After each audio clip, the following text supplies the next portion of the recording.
জনাব মুহাম্মদ রাসূলুল্লাহ সাল্লাল্লাহু আলাইহি ওয়াসাল্লাম 570 ঈসাই সালে, কত সালে ভাই? 570 ঈসাই সাল, যেটাকে আমরা খ্রিস্টাব্দ বলি। খ্রিস্টাব্দ, খ্রিস্টানের শতাব্দী। আসলে ঈসাই সাল শুরু হয়েছিল যেই দিন আল্লাহ পাক রব্বুল আলামিন ঈসা আলাইহিস সালাতু ওয়াস সালামকে দুনিয়ার থেকে আসমানে উঠায় নিছেন, সেই দিন থেকে ঈসাই সাল শুরু। আমরা কি বলতে পারি, আজকে ঈসাই সাল কত? 2026। কত ভাই? তার মানে আল্লাহ পাক ঈসা আলাইহিস সালাতু ওয়াস সালামকে 2026 বছর আগে, কত বছর আগে? আসমানে নিয়ে গেছে। তিনি আসমানে আছেন, তিনি আবার দুনিয়াতে আসবেন। ঈসা আলাইহিস সালাতু ওয়াস সালাম আবারও দুনিয়াতে আসবেন। তো নবী আলাইহিস সালাতু জন্মগ্রহণ করছেন কত ঈসাই সালে? বলেন 570, বলেন 570। নবী আলাইহিস সালাতু নবুয়তি পেয়েছেন 40 বছর বয়স। কত বছর? তাহলে তার নবুয়তি যখন আসছিল তখন সন হবে, বলেন 610। কত হবে? 610। 610 ঈসাই সালে নবী আলাইহিস সালাতু ওয়াস সালাম নবুয়ত পেয়েছেন। উনি জিন্দা ছিলেন কতদিন? 23 বছর। বলেন 23 বছর। নবুয়তি ছিল 23 বছর। ওই তো নবুয়তের পরে ভাই, নবুয়তের পরে বলছি আমি। আরে ভাই, নবুয়তের পরে বলছি, নবুয়তির পরে 40 বছরে নবুয়তি, নবুয়তির পরে 63। তার জিন্দা ছিলেন কত? মোট তার হায়াত কত? 63 বছর। নবী আলাইহিস সালাতু ওয়াস সালাম নবুয়তি পাওয়ার আগে কাজটা কি করছেন? তিনি হেরা পর্বতে, হেরা গুহায় ইবাদতের মধ্যে মগ্ন থাকতেন, গোসানিসে নিয়ে ইখতিয়ার করতেন, একা একা থাকতেন, নির্জনতা অবলম্বন করতেন, কারোর সাথে মেলামেশা করতেন না। হাজরত কুবরা রাদিয়াল্লাহু তাআলা আনহা মাঝে মাঝে গিয়ে নবী আলাইহিস সালাতু ওয়াস সালাম প্রয়োজনীয় আসবাবপত্র দিয়ে আসতেন। আম্মাজান হাজরত কুবরা রাদিয়াল্লাহু তাআলা আনহা নবী আলাইহিস সালাতু ওয়াস সালামের প্রথম স্ত্রী ছিলেন। তার বয়স ছিল 40, নবী আলাইহিস সালাতু ওয়াস সালাম বয়স ছিল 25। যতদিন আম্মাজান ছিলেন দুনিয়াতে ততদিন তিনি একাই ছিলেন, অন্য কোনো বিবি আম্মাজানরা ছিলেন না। অনেক খ্যাতমতে আঞ্জাম দিয়েছেন আম্মাজান খাদিজা কুবরা রাদিয়াল্লাহু তাআলা আনহা। গারে হেরার মধ্যে যখন তিনি ইবাদতে মগ্ন ছিলেন তখন তার কাছে প্রথম যে ওহী আসছে সেই ওহীটা কি? ইকরা বিসমি রব্বিকাল্লাযী খলাক। ইকরা, পড়ুন। প্রথম শব্দ কি ছিল ভাই? সবাই বলেন। অর্থ কি? পড়ুন, পড়ুন, আদেশ। ফার্স্ট আসমান থেকে যে ওহী আসছে সে ওহীটা হল ইকরা, পড়ুন। তার মানে পড়া ছাড়া ইসলাম পালন করা যায় না, জানা ছাড়া ইসলাম পালন করা যায় না। এই পড়ার অনেক ব্যাপার আছে, কিছু আছে ফরজে কিফায়া, কিছু আছে ফরজে আইন। যারা মক্তবে পড়েন এরা সবাই ফরজে আইন, সবাই ফরজে আইনের দায়িত্ব পালন করতেছে, সবাই। এর জন্য আমাদের মুহাদ্দিস সাহেব রহমতুল্লাহ আলাইহি বলতেন, আমার মনে চায় আমি একটা মক্তবে সবক নেই। তিনি বলতেন, খায়রুকুম মান তাআল্লামাল কুরআনা ওয়া আল্লামা। এই হাদিসের মিসদাকের মধ্যে তারাই আছে যারা মক্তবে পড়ায়। যারা কোথায় পড়ায়? মক্তব। এটা ফাউন্ডেশন, এরা ভিত্তি স্থাপন করে। ভিত্তি। আজকে দাওরা যারা আসছে, ইফতার যারা পড়ছে, ওই মক্তবে না পড়লে এখানে আসতে পারতো না। ওইটাই সূচনা। এর জন্য মক্তবের ওস্তাদদেরকে গুরুত্ব দেওয়া চাই, অবহেলা না করা চাই। আমি মাদ্রাসার যারা সম্মানিত বড় ওস্তাদ আছেন, পরিচালকবৃন্দ আছেন, যারা দায়িত্বে আছেন, মক্তবের ওস্তাদদেরকে কোনো অবস্থাতেই গুরুত্বহীন করা যাবে না। তারা ভিত্তি, তারা ফাউন্ডেশন। আপনারা জানেন শাইখুল হিন্দ মাহমুদ হাসান রহমতুল্লাহ আলাইহি জেলখানা থেকে বের হওয়ার পরে তিনি একটা মন্তব্য করেছিলেন যে আমার কাছে এই জাতি ধ্বংস হওয়ার মূল কারণ হলো কোরআনের সাথে তাদের সম্পর্ক নেই। মূল কারণ আসলে আমাদের দেখছি আমাদের ইসলাম ধ্বংস হওয়ার মূল কারণ হলো কোরআনের সাথে আমাদের সম্পর্ক নেই। কোরআনের সাথে সম্পর্ক নেই, এটা মূল কারণ। অধিকাংশ মানুষ সূরা ফাতিহা জানে না। আচ্ছা বলুন তো, একজন মুসলমান সূরা ফাতিহা ব্যতীত মুসলমান হয় কিভাবে? কি বললেন? মুসলমান হতে পারবে না? না। বালেগ হওয়ার পর থেকে প্রত্যেকটা মুসলমানদের উপরে নামাজ কি ভাই? সবাই বলেন। নামাজের মধ্যে কেরাত পড়া, কেরাতকে সহিভাবে পড়া। তো যে ব্যক্তি কেরাতই জানে না, সে ব্যক্তি নামাজ পড়ে কিভাবে? তো সে মুসলমান হয় কিভাবে? আমি কথাটা বুঝাতে পারছি? উজুর মাসালা জানে না, অথচ উজু ফরজ। গোসলের মাসালা জানে না, গোসল ফরজ।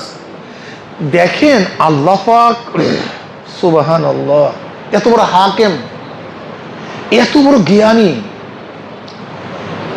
একজন ব্যক্তি জান্নাতে যাওয়ার জন্য যেই পরিমাণে শিক্ষার প্রয়োজন, একজন ব্যক্তির দ্বীনের উপরে চলার জন্য যেই পরিমাণে শিক্ষার প্রয়োজন, এই শিক্ষা তো সে মক্তবে শিখতে পারে। কি পারে না?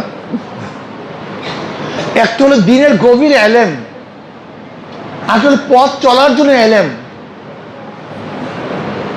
যেরকম উযু, গোসল, নামাজ, রোজা, এগুলি তো মক্তবে 1 বছরই আমরা শিক্ষা দিয়ে দিই। তার মানে একজন রিক্সাওয়ালা, ঠেলাওয়ালা, কুলি, মজদুর যদি দাওরা ফারেক ব্যতীত জান্নাতে যাইতে না পারতো, তাহলে সবাই যেন জাহান্নামে চলে যেতাম, সব জাহান্নামে যেতাম। যদি ইফতা পড়া ব্যতীত কেউ জান্নাতে যেতে না পারতো, তাহলে সবই তো জাহান্নাম।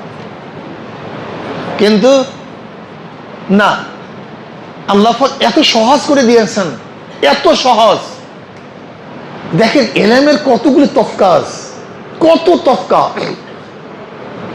একজন রিক্সাওয়ালা, ঠেলাওয়ালা কেউ আমরা এই হালকা জিকিরগুলির মধ্যে, মাসিক ইস্তেমার মধ্যে একজন ব্যক্তি দ্বীনের উপর চলতে পারে সেই ব্যবস্থা করে রাখছি।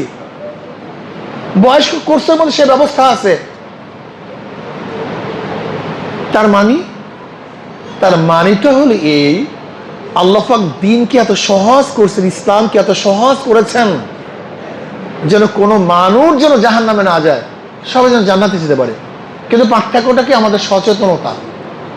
একটু সচেতন হওয়া চাই, আমাদের একটু সচেতন হওয়া চাই, খেয়াল দেওয়া চাই। কিন্তু আমাদের দেখা যায় আমাদের সন্তানকে ইংলিশ মিডিয়ামে পড়াই, কিন্তু কেরাত শিক্ষা দেয় না। বাংলায় ভালো কিন্তু কেরাতে ভালো না, অঙ্কে পটু কিন্তু মাসালায় পটু না। ডাক্তার হয়েছে কিন্তু উজু জানে না, গোসল জানে না। এটা কি কঠিন ছিল? কোনো কঠিন ছিল না। কিন্তু ইসলামের আগ্রহ ছিল না, দ্বীনের প্রেম মোহাব্বত ভালোবাসা ছিল না, এই জন্য সে দিনদার হয়নি। যাই হোক, এই শাইখুল হিন্দ মাহমুদ হাসান রহমতুল্লাহ আলাইহি ওই বক্তব্য অনুযায়ী হাফিজুর রহমুল্লাহ সেও কিন্তু প্রত্যেক জায়গায় বক্তব্য খোলার চেষ্টা করেছেন।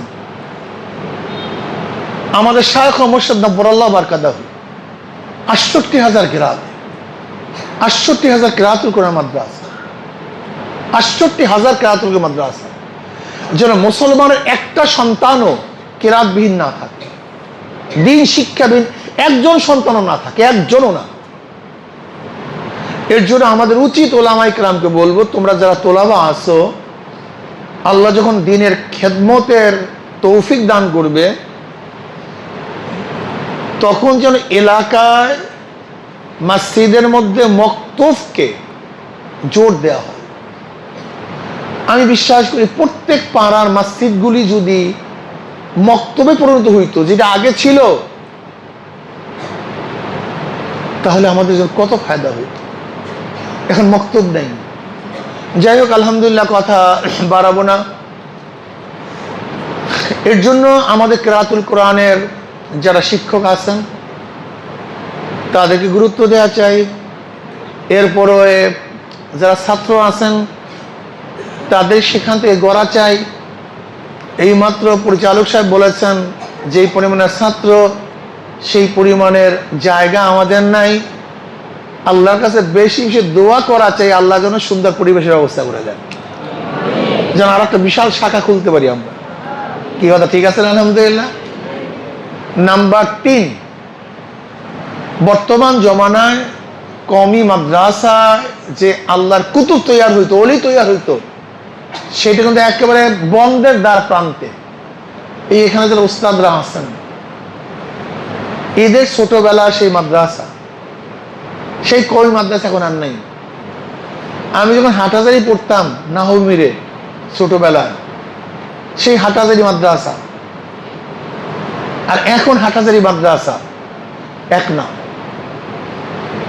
তৎকালীন কাশেম শাহ হুজুর রহমতুল্লাহ আলাইহি সেই ফজরের আগে তাহাজ্জুদের সময় ডাকতো, ও বা উঠো, তাহাজ্জুদের রক্ত হইয়ে যে এই যে চিটাঙ্গের বা সেই সুরটা আজও আমার কানের মধ্যে লাগতেছে। কাশেম শাহ হুজুর সেই আওয়াজ এখন কওমি মাদ্রাসায় নেই। হাটহাজারী মাদ্রাসায় দেখছি ভোর রাত্রে মসজিদের মধ্যে বহুত পাগল ছাত্র, দরবেশ ছাত্র ইবাদতে মগ্ন থাকতো। সেই পাগল ছাত্র, দরবেশ ছাত্র এখন আর পাওয়া যায় না। এখন আপটুডেট কওমি মাদ্রাসায় দেখো, সেই হাটহাজারী দেখছি অধিকাংশ পোলাপান পাগড়ি মাথায় দিত। এক সময় মেয়েখালের অধিকাংশ পোলাপান পাগড়ি পড়তো, এখন আর পাগড়ি এখন প্রায়ই নাই। অনেক যারা একটু আপটুডেট মাদ্রাসা, এগুলো তো পাগড়ি নাই। তোমাদের চিটাগাঙ্গে বহুত আপটুডেট মাদ্রাসা আছে যেগুলো আর পাগড়ি কাউন নাই। তুমি দেখো না, এগুলো কাউন নাই। নাম বলতে পারবো বহুত বড় বড় মাদ্রাসায়, বলতে চাই না, পাগড়ি নেই। অথচ পাগড়ি তো দাইমি সুন্নাত, নবী আলাইহিস সালাতু ওয়াস সালাম মাথায় দিতেন, বহু সহিহ হাদিসের মধ্যে আছে পাগড়ি নবী আলাইহিস সালাম পড়তেন। এটা লেবাসুত তাকওয়া। কিন্তু এখন কওমি মাদ্রাসায় সে পাগড়ি নাই, উঠে গেছে। তাহাজ্জুদ নাই, বিদায় হয়ে গেছে। কওমি মাদ্রাসা আগে দাঁড়ি ছাঁটা ছাত্র ছিল, চিন্তাও করা যাইতো না। এখন ভুঁড়ি ভুঁড়ি পাওয়া যায়, ভুঁড়ি ভুঁড়ি শুরু হয়ে গেছে। কওমি মাদ্রাসার ছেলেরা ছিল আল্লাহর ওলি, কিন্তু এখন আল্লাহর ওলি খুঁজে বের করা খুবই কঠিন। তার মানে আমরা ধ্বংসের দ্বার প্রান্তে চলে আসছি। দেখো ভাই, ইসলাম একদিন আসেও না, একদিনে যাবেও না। ইসলাম একদিনে আসেও না, একদিনে বিদায়ও হবে না। আস্তে আস্তে আসছে, আস্তে আস্তে বিদায় হওয়া শুরু হয়ে গেছে, বিদায় হওয়া শুরু হয়ে গেছে। এর জন্য এখনো দেখা যায় কারিমিয়া মাদ্রাসার ছেলেদের চেহারার দিকে তাকাইলে ভাল লাগে। মনে একটা দিনই পরিবেশ, দিনই পরিবেশ সেই সাহাবাদের মাজলিসের মতো মনে হয়। হ্যাঁ, এর জন্য আমি আপনাদেরকে বলবো যে আখলাককে মজবুত করবেন। এলেম, এলেমুল ওয়াসায়েল। এলেম কি ভাই?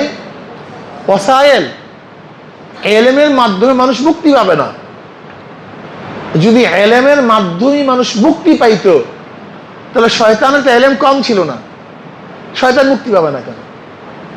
শয়তান তো বহুত জানুয়া, ও তো অনেক জানতো। কাজী জানার মাধ্যমে মানুষ মুক্তি পায় না, মানার মাধ্যমে মানুষ মুক্তি পায়। কিসের মাধ্যমে ভাই? যেরকম উদাহরণ, তুমি উজুর মাসালা জানছো কিন্তু উজু করলা না, এই জানায় ফায়দা নাই। তুমি নামাজের মাসালা জানছো, নামাজ পড়লা না, এই জানায় ফায়দা নাই। তুমি রোজার মাসালা জানছো, রোজা রাখলা না, এই জানার মধ্যে ফায়দা নাই। আমি কথাটা ক্লিয়ার বুঝাতে পারছি ভাই? কাজে শুধু জানার মধ্যে ফায়দা না, মানার মধ্যে ফায়দা। আবার মানলেও হবে না, ইখলাসের সাথে মানতে হবে। কিসের সাথে মানতে হবে? এর জন্য ইমাম গাসালি রহমতুল্লাহ চমৎকার একটা কথা, এত চমৎকার কথা, একটা কথার উপর আমল করলে যথেষ্ট। কুল্লু ইনসান হালকা ইল্লাল আলিম, কুল্লু আলিমুন হালকা ইল্লাল আমিলুন, কুল্লু আমিলুন হালকা ইল্লাল মুখলিসুন, ওয়াল মুখলিসুনা ফি খাতারিল আযীম। এই একটা কথা, সমস্ত মানুষ জাহান্নামে চলে যাবে একমাত্র আলেম ব্যতীত। আগেই বলছি, জানা ব্যতীত আমল করা যায় না। সমস্ত মানুষ কোথায় চলে যাবে? জাহান্নামে চলে যাবে একমাত্র কি ব্যতীত? আলেম ব্যতীত। সমস্ত আলেমরা জাহান্নামে চলে যাবে একমাত্র আমলকারী যারা এলেম অনুযায়ী কি করবে? আমল করবে। আমল করবে না সব জাহান্নামে। সমস্ত আমলকারীরা জাহান্নামে চলে যাবে যে ইখলাসের সাথে না হয়। কিসের সাথে না হয়? আর যারা ইখলাসের সাথে আমল করে তারা সবসময় ভয়ের মধ্যে আছে না যে কোন সময় হোঁচট খাই, কোন সময় গুমরাহ হয়ে যায়। একটা কথা চিন্তা করতে পারছো? কত গুরুত্বপূর্ণ, কত আহাম এক কথা। সমস্ত কথার মূল, সমস্ত কথার মূল। সমস্ত মানুষ গুমরাহ, পথভ্রষ্ট একমাত্র আলেম ব্যতীত। সমস্ত আলেমরা পথভ্রষ্ট, গুমরাহ, জাহান্নামী একমাত্র এলেম অনুযায়ী আমল ব্যতীত। সমস্ত আমলকারীরা গুমরাহ, পথভ্রষ্ট ইখলাস ব্যতীত। কি ব্যতীত ভাই? ইখলাস। আমি কিসের জন্য কাজ করি? কার জন্য কাজ করি? জোরে বলো। আমি কিসের জন্য নামাজ পড়ি? কিসের জন্য রোজা রাখি? কিসের জন্য পড়াশোনা করি? কিসের জন্য হাফেজ হয়েছি? কিসের জন্য মাদ্রাসায় আসছি? আমি কিসের জন্য বয়ান করি? সব কিছু আল্লাহর জন্য, একমাত্র আল্লাহর জন্য। সব কিছু আল্লাহর জন্য, সব কিছু আল্লাহর উদ্দেশ্যে, আল্লাহর ওয়াস্তে। ইন্না সলাতি ওয়া নুসুকি ওয়া মাহইয়ায়া ওয়া মামাতি লিল্লাহি রাব্বিল আলামিন। চমৎকার কথা, চমৎকার কথা। সমস্ত মানুষ জাহান্নামী একমাত্র আলেম ব্যতীত। সমস্ত আলেমরা গুমরাহ, জাহান্নামী একমাত্র আমলকারী ব্যতীত। সমস্ত আমলকারী জাহান্নামী একমাত্র মুখলেস ব্যতীত। আর মুখলেসরা সবসময় ভয়ের মধ্যে আছে, না জেনে কখন হোঁচট খাই, না জেনে কখন গুমরাহ হয়ে যায়, না জেনে কখন পথভ্রষ্ট হয়ে যায়। আল্লাহ আমাদের সবাইকে এই নসিহাতগুলির উপর, আমাকে এবং আমাদের সবাইকে আমল করার তৌফিক দান করুন। আর তোমরা মুস্তাজাবুদ দাওয়া, তোমাদের দোয়া আল্লাহ কবুল করে। তোমাদের পায়ের নিচে ফেরেশতারা পাখনা বিছায় দেয়। তোমাদের জন্য পুকুরের পানির মাছগুলি দোয়া করে, তোমাদের জন্য গর্তের পিপিটাকে দোয়া করে, তোমাদের জন্য গাছের পাখিগুলি দোয়া করে। তোমরা অনেক দামি, অনেক দামি। এই মাদ্রাসার জন্য দোয়া করবা, যারা দান করে। কি দোয়া করবো না বাবা? যারা অর্থ দেয়, নিজের অর্থ দেয়, দান, তাদের জন্য দোয়া করবো না? এইভাবে তো আল্লাহ, যাদের মাধ্যমে আমরা ইলমে দ্বীন অর্জন করি, তুমি তাদেরকে কবুল করে নাও। ছোট্ট দোয়া করবো, আল্লাহ যাদের মাধ্যমে। তার মানে ওস্তাদ, কমিটি, দানকারী সবাই চলে আসবে। যাদের মাধ্যমে কি বলবো ভাই বলো, কি অর্জন করি? আল্লাহ তাদেরকে তুমি ব্যাস এতটুকু বলিও। আল্লাহ যাদের মাধ্যমে, যাদের ওসিলা ইলমে দীন অর্জন করতেছে, তুমি তাদেরকে কবুল করো ব্যাস। তাহলে এই যে আমাদের যারা কমিটিতে আছে, যারা ওস্তাদগণ আছে, যারা অর্থ দান করতেছে, যারা তোমাদেরকে ইলমে দীন শিক্ষার জন্য এত চেষ্টা করতেছে, মেহনত করতেছে, এদের কোনো গরজ আছে? এদের কোনো স্বার্থ আছে? এদের স্বার্থ শুধু দিন, শুধু আল্লাহ রেজা। আল্লাহ আমাদের সবাইকে আজীবন দিনের উপর থেকে আল্লাহর সন্তুষ্টি নিয়ে কবরে যাওয়ার তৌফিক দান করে। আমি অনেক খুশি হইলাম যে আমাদের মাদ্রাসা বিভাগের মধ্যে রেজাল্টে ভালো, অনেক খুশি হয়েছি। আমি চাই যেন আরো ভালো হয়। ওস্তাদরা অনেক যোগ্য, অনেক যোগ্য ওস্তাদগণ, অনেক অনেক যোগ্য, এবং তোমাদেরকে নিয়ে তারা সব সময় চেষ্টা করে। আল্লাহ আরো বেশি চেষ্টা করার তৌফিক দান। যাই হোক, আমি এখন দোয়া করি, তারপর ইনশাআল্লাহ ওস্তাদগণ তোমাদেরকে পুরস্কার বিতরণ করবে। আল্লাহুম্মা আমিন।